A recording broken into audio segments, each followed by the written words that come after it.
Hola, ¿qué tal? Somos docentes en formación de la licenciatura en educación primaria. Somos alumnos del cuarto semestre Grupo A y a continuación vamos a presentarles el escribir de Daniel Casani. Les haremos presentación a partir de las páginas 51 a las 70, los siguientes temas: cómo adquirir el código escrito, lectura, prácticas de escritura, corrección, gramática, ortografía, conclusiones. Posteriormente, teoría sobre la adquisición del código escrito, leer como escritor, complejidad de la escritura, aprendizaje espontáneo, leer como un escritor y circunstancias en las que se hace difícil leer como un escritor. Integrantes del equipo número 2, Cancino Medina María Jocelyn, Márquez González Alejandra Guadalupe, Martínez Carrera Andrea Iris, Martínez Zarate Alexa Sofía, Mora Méndez Gloria Cristina, Ramírez Martínez Estefanía Milet y Rangel Pérez Emanuel. ¿Cómo se adquiere el código escrito? Para adquirir el código escrito es un proceso muy variado de conocimientos que configuran el código. Una entrada de la información tiene que ser una actividad que implique un input. En este caso, también el código no nace con nosotros almacenado en nuestro cerebro, sino que lo obtenemos del exterior. Algunas actividades que podrían servir para lograr el objetivo serían la lectura y la comprensión de textos, el estudio de reglas gramaticales, la copia, la comparación de textos y la comprensión oral, así como la memorización de fragmentos literarios, entre otros. Lectura. En lectura, algunos estudios demuestran que hay una relación directa entre el hábito y el placer por la lectura, la competencia y la expresión escrita. Entre ellos tenemos algunos estudios de Krashen, 1978, Woodward y Philip en 1967, Donaldson en 1967 y Ryan en 1977, además de Grob y Grob de 1977, Seman en 1969 y Evanich Olil. Estos estudios se están relacionando con jóvenes estudiantes en el cual se ha obtenido como resultado que son prácticas y habilidades en los cursos de la lengua. La práctica de la escritura. La práctica de la escritura aquí nos hace referencia a un autor, Krasher, que dice que la escritura puede surgir a través de la práctica, a través de la personal. Sin embargo, también ahí hace mención que no es tan necesario la frecuencia. También puede influir otras, la lectura principalmente, para la construcción del código escrito. El autor menciona a tres trabajos donde hace comparación. El primero es de Hayes en 1962, alumnos de secundaria, de una edad de 14 a 18 años. Divide el grupo en dos pequeñas secciones. La primera hace un texto semanal y el segundo hace un texto cada 20 días, pero una lectura semanal. ¿Cuál es el progreso? Que ambos, sí se nota el progreso. Sin embargo, el que tuvo lectura, pese a que no lo practicó durante más de 20 días, tuvo un mejor avance. El segundo que menciona es Abriez, en 1970, en un grupo de quinto elemental, alumnos de 10 y 11 años. Esto hizo igual dos secciones, unos hicieron 2 textos cada semana y el otro no escribían, solo dedicaban tiempo a la lectura cada semana.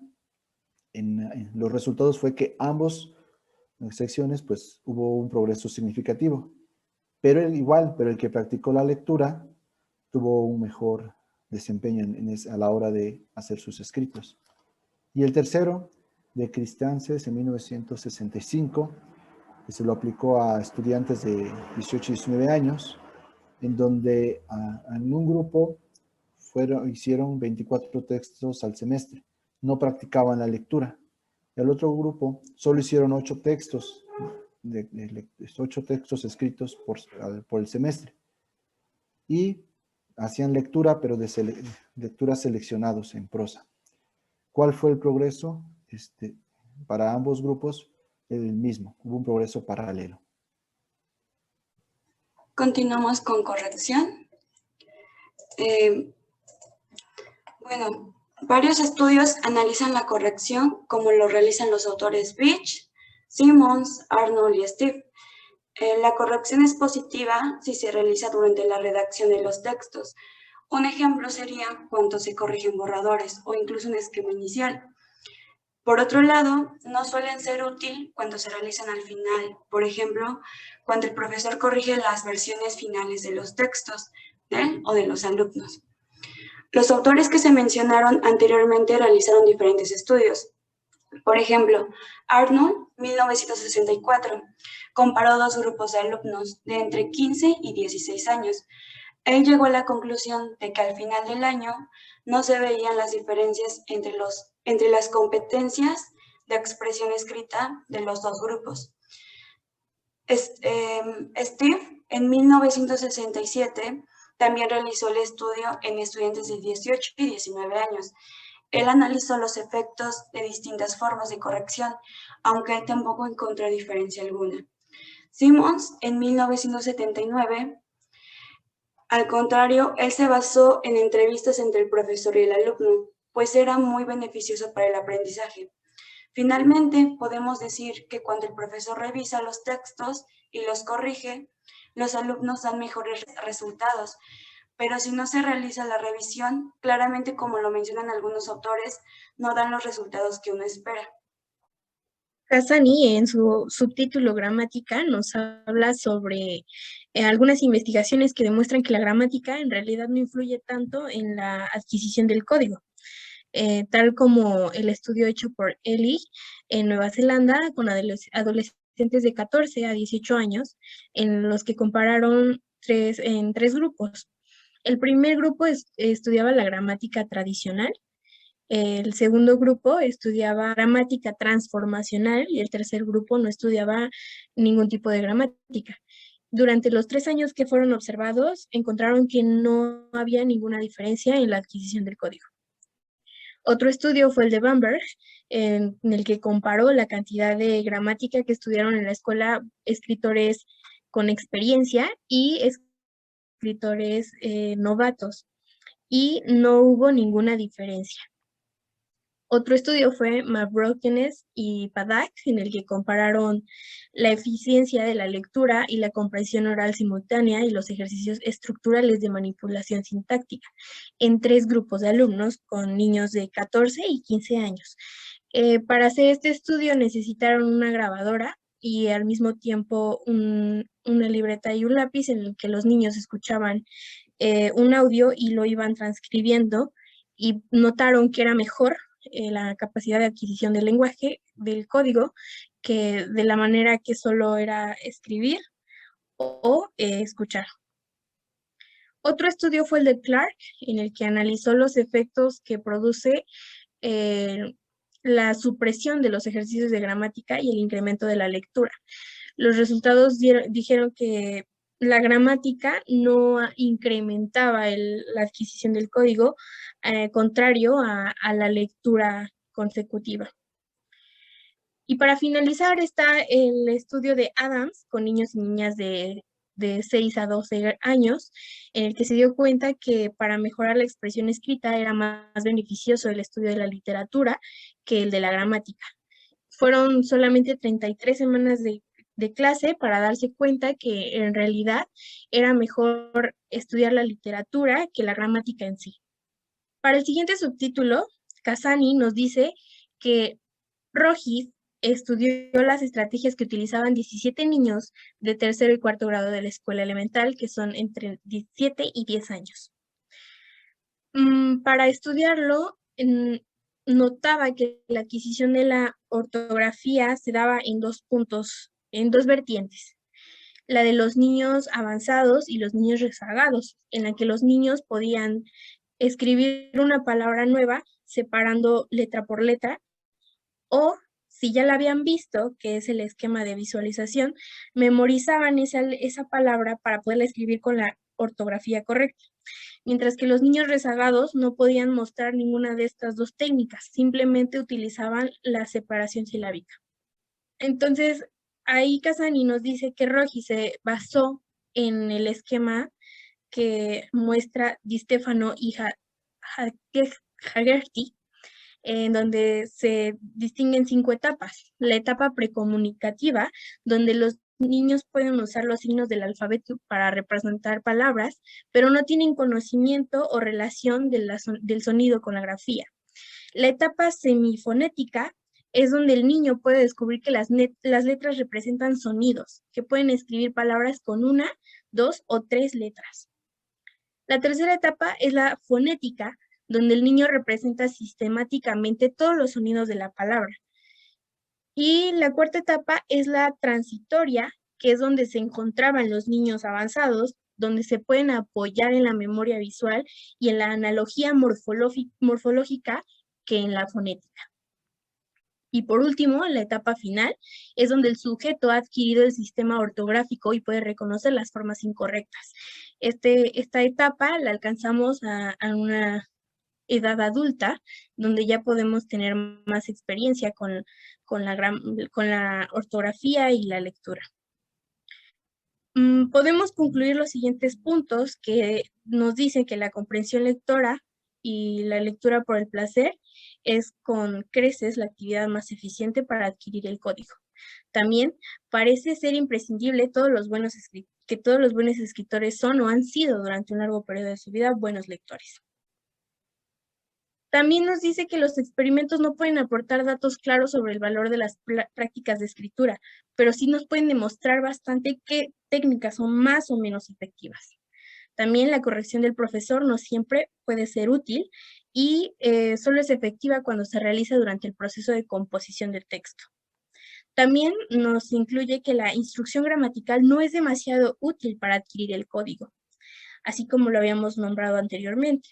También se pueden utilizar estrategias para adquirir ortografía, que es visualizar la palabra y segmentarla en sílabas, como lo hacían los niños para buscar regularidades en otras palabras. Como conclusiones del apartado de cómo adquirir el código escrito, podemos decir que la comprensión lectora, la lectura por placer, es con creces la actividad más eficiente para adquirir el código. La corrección que realiza el profesor no siempre suele ser útil, solo es efectiva. Se obtienen mejores resultados mediante la lectura y podemos utilizar 2 estrategias para lograr adquirir la ortografía y son 1. Visualizar la palabra y 2. Buscar regularidades en otras palabras. Bueno, pasaremos a continuación con el siguiente apartado. Bueno, como menciona en el apartado de teorías del código escrito, Daniel Cassani presenta una bibliografía que resulta ser un conjunto de referencias sobre algunas publicaciones que han ido realizándose a través del tiempo. Daniel Cassani, como el autor de este libro, menciona que estas publicaciones se caracterizan principalmente por estar centradas en una diversidad de puntos de vista y múltiples perspectivas. Asimismo, el autor nos da a conocer que estas publicaciones son representaciones de estudios que han ido realizándose a partir de una concepción tradicionalista, es decir, a partir de una expresión escrita, y esta se manifiesta en una consistencia del tipo simple, lo cual permite que exista un dominio de diversos elementos tales como sonidos, signos gráficos y posteriormente su correlación con los sonidos. Igualmente, se da a conocer que dichos estudios son recientes y que forman parte de un inicio de un nuevo estudio y una nueva investigación de dicho campo. La bibliografía representada por Daniel Cassani se clasifica por clases, las cuales son 4. Que son aspectos psicomotrices y caligráficos, el cual hace referencia a la bibliografía de habilidades manuales de psicomotrices, trazar letras, caligrafía, problemas y técnicas didácticas. Posteriormente tenemos la clasificación por clase de ortografía y su didáctica, que hace referencia al análisis lingüístico de las dificultades de adquisición de la escritura, así como las regularidades ortográficas, la correspondiente a la ideografía, por Gali, Mata y Gormand. Posteriormente tenemos la clasificación por clase de los conceptos teóricos de la lingüística, que hace referencia a la escritura y gramática, adquisición del lenguaje, conceptos teóricos de la lingüística, terminologías gramaticales, etcétera, por González, 1980 y Tuzón, 1980 y 1985. Y la última clase, que son los aspectos textuales y comunicativos, que hace referencia a la bibliografía de teoría y práctica de la redacción, construcción de la frase, técnicas y consejos para redactar, por Espinaz, y posteriormente a la teoría y práctica de los métodos de trabajo, tomar apuntes, redactar, memorizar, etcétera, sobre todo un aprendizaje, por mayo 1984. Posteriormente se da a conocer que a partir de lo mencionado se concluye que algunos autores enfocan el tema en toda su complejidad partiendo desde una base de que el escritor comparte o describe un escrito en un código sustancialmente distinto al oral y que su adquisición plantea muchos más problemas que los derivados de la relación que hay entre un sonido y la grafía. Igualmente hay que tener en cuenta que esta concepción de la escritura es muy reciente, como también son los estudios de lingüística textual y de psicolingüística que la fundamentan. Así como comenzamos con el apartado, leer como un escritor. Leer como un escritor consta de conocimientos que son adquiridos a partir de los textos que ya fueron escritos por otros. Es así como escritos por otros, pues ya que la lectura se muestra como la única forma viable de aprendizaje. Esta forma de aprendizaje es la más viable, puesto que contiene todos los conocimientos que se necesitan. Siendo de esta manera que la educación o la instrucción formal solo se basa en gramáticas y ejercicios, lo cual resulta de poca utilidad. Asimismo, Smith, citado en Casani, afirma que hace falta leer de una determinada manera para aprender a escribir. Asimismo, la lectura, el leer, nos permitirá aprender tanto gramática como mecanismos de cohesión y las reglas de coherencia textual. Estas son necesarias para aprender a escribir. Y es que Smith menciona que todos los escritores suelen ser buenos lectores, pero no todos los lectores son necesariamente buenos escritores, puesto que para lograrlo tenemos que hacerlo a partir de una manera determinada de leer. Es así como es complejo el proceso de aprender a escribir. La escritura misma implica precisar tanto definiciones lingüísticas y comprensibles, lo que resulta útil de aprender. Cuando se les enseña a los niños cierta situación, tienes que partir de qué es una oración, qué es un párrafo y todas estas definiciones lingüísticas que tienen que tener utilidad al momento en el que aprenden a escribir. Además de conocer el tipo de textos que se escriben, no es lo mismo escribir una carta que escribir una nota periodística. Esto forma parte de tener en cuenta tanto formas como registros de cohesión. La complejidad de la escritura primeramente contempla lo que es la ortografía. La ortografía cumple con algunos aspectos que si bien no tienen ninguna regla gramatical o, aunque estén las reglas gramaticales, tienen excepciones numerosas, lo que puede ser un tanto tautológico, es decir, que es de poca ayuda.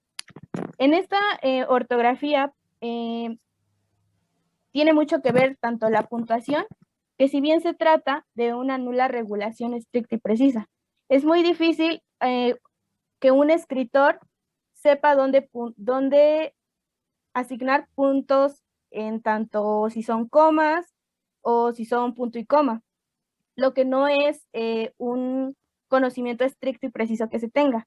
Asimismo, el uso de las letras mayúsculas suele ser no simple, ya que su regulación constituye tanto nombres propios como lo que va después del punto, lo que nos regresaría a tener bien precisas las definiciones lingüísticas del mismo.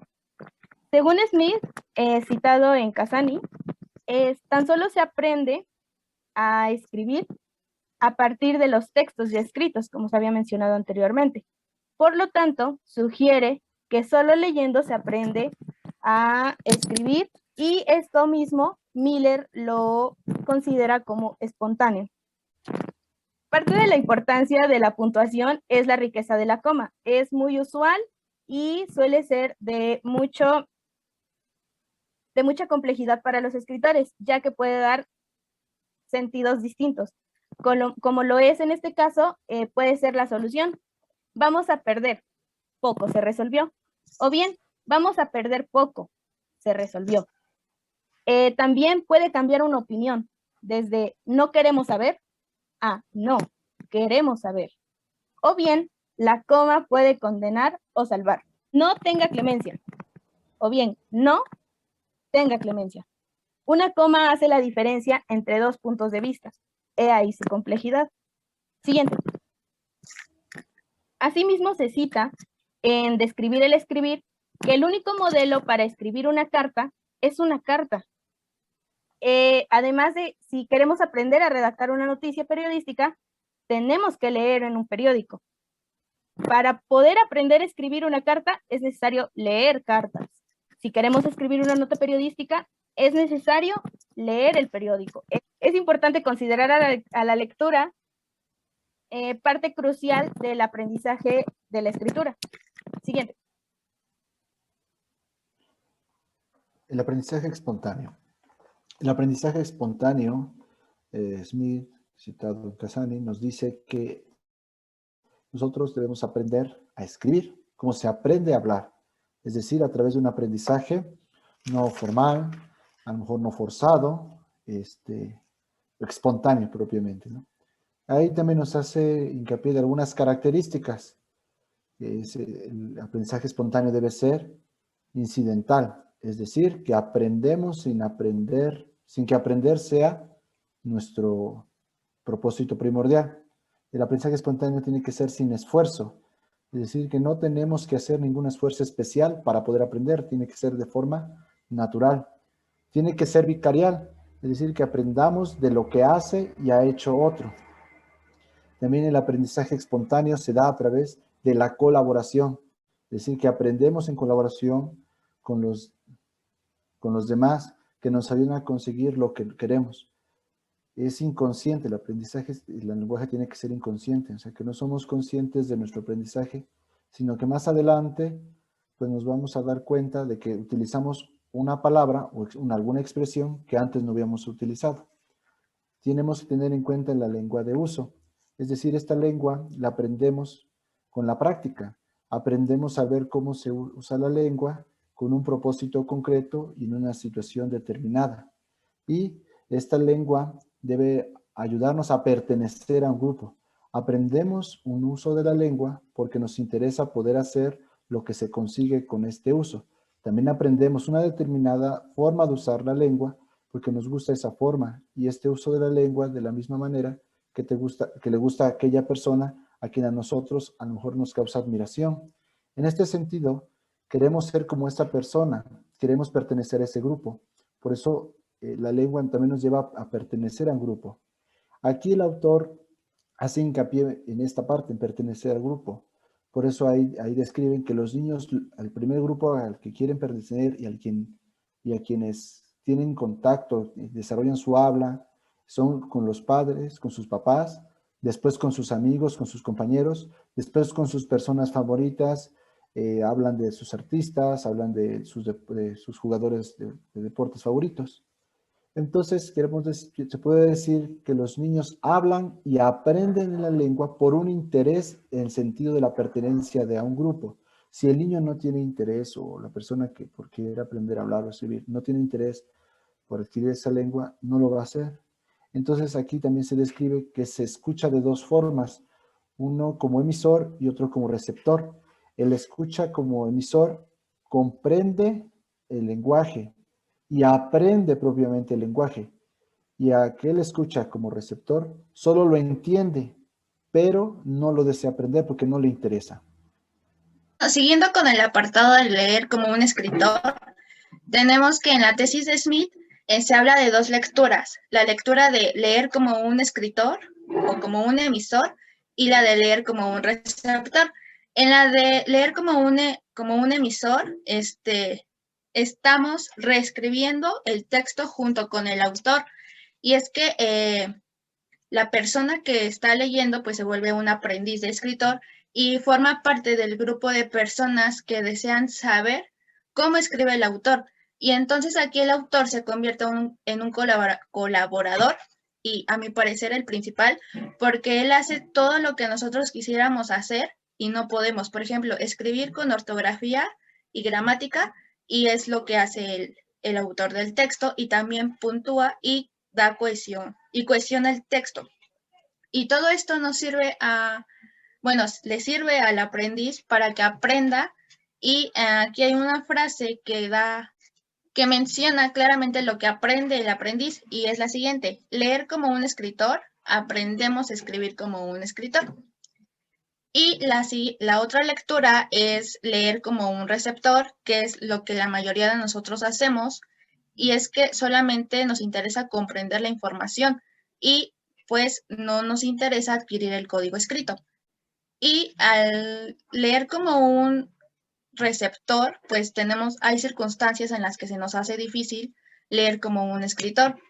Y Smith menciona varias y son las siguientes. Tenemos una atención sobrecargada en el texto y solamente nos concentramos en el acto de leer, intentando memorizar y también leyendo en voz alta, y no existe una comprensión adecuada y, por supuesto, no hay interés ni gusto por la escritura.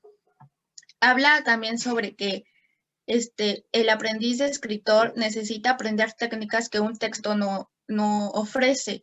Por ejemplo, el uso de clips, las fichas, los libros o escritos, papeleras, etcétera, cosas que no vienen en el texto ni indica que el autor utilizó para escribir ese texto.